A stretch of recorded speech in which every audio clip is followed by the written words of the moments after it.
दोनों angle same है, sine A and cos A are the roots of this, ठीक है, इसके रूट्स हैं, और आपको ए स्क्वायर प्लस 2ac की वैल्यू पता करनी है, आपको ए स्क्वायर प्लस 2ac के पता करना है। अच्छा, अगर आपके पास क्वाड्रेटिक है A X square plus B X plus C, बरा ये दे रखी क्वाड्रेटिक, हालांकि ये क्वाड्रेटिक इक्वेशन लिखी है, लेकिन आप समझ सकते हो कि अगर मैं इक्वल टू 0 हटा दूं तो this is quadratic equation, quadratic polynomial, ठीक है, एक ही बात होती है। तो अगर इसके जीरोस जो है, इसके रूट जो है वो साइन ए एंड कॉस ए है, क्या है, साइन ए एंड कॉस ए है, क्या है, साइन ए एंड कॉस ए है इसके जीरोस। अब ध्यान से समझना एक बात, ठीक है, ध्यान से समझना,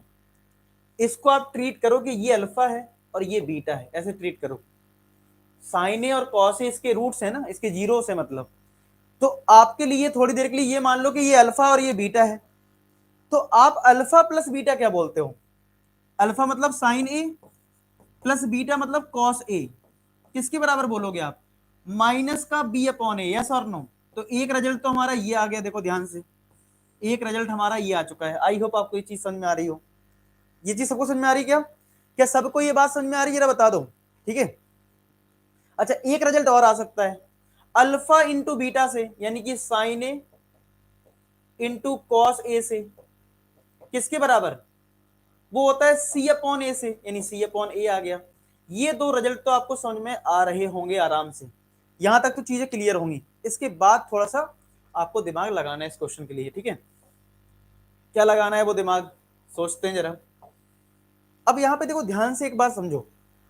आपको जो आंसर निकालना है उसमें कहीं भी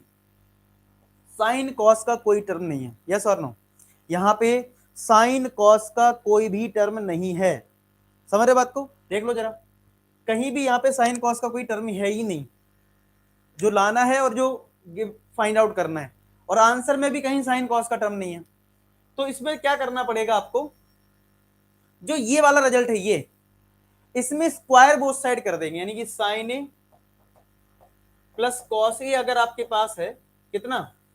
sign A plus cos A अगर माइनस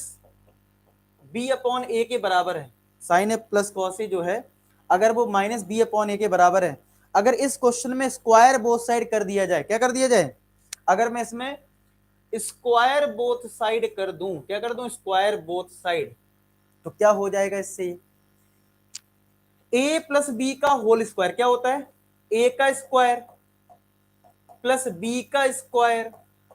प्लस का 2ab यानी 2 साइन ए कॉस ए, कितना आएगा, 2 साइन ए कॉस ए बराबर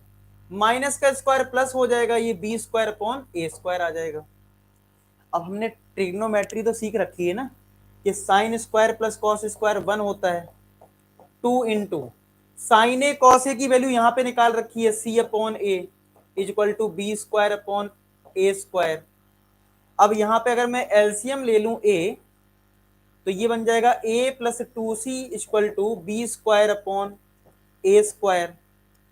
समझ में आ गया, इतना इतना सबको समझ में आ गया, बस इसके बाद आंसर आ गया। तो यहाँ पे एक ए तो कट जाएगा इससे, और ये वाला जो ए है वो इधर मल्टीप्लाई हो जाएगा, यानी ए प्लस 2c में ए का मल्टीप्लाई हो गया, और ये है बी स्क्वायर, और ए का अगर अंदर मल्टीप्लाई करोगे तो ए स्क्वायर प्लस का 2ac किसके बराबर आ गया, क्या वो बी स्क्वायर के बराबर आ गया,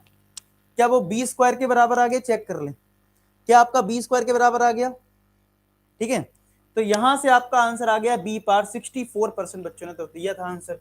तो सी पार्ट यहाँ पे आंसर, सी पार्ट आंसर आ रहा है, लेकिन आपका बी पार्ट आ रहा है, क्या बात है, फाइनल आंसर लेकिन सी पार्ट है, ठीक है। तो क्या किया, फिर से शुरुआत समझ लो कि अगर साइन ए कॉस ए दो रूट्स हैं, तो अल्फा प्लस बीटा के according sign A plus cos A आ जाएगा माइनस का B upon A, sign A cos ए आ जाएगा सी अपॉन ए, और जो प्लस वाला रिजल्ट है उसमें स्क्वायर बोथ साइड कर दीजिए, और a प्लस बी का होल स्क्वायर लगा दो, A square plus B square plus 2ab, और सॉल्व कर दो आंसर, ठीक है। चलिए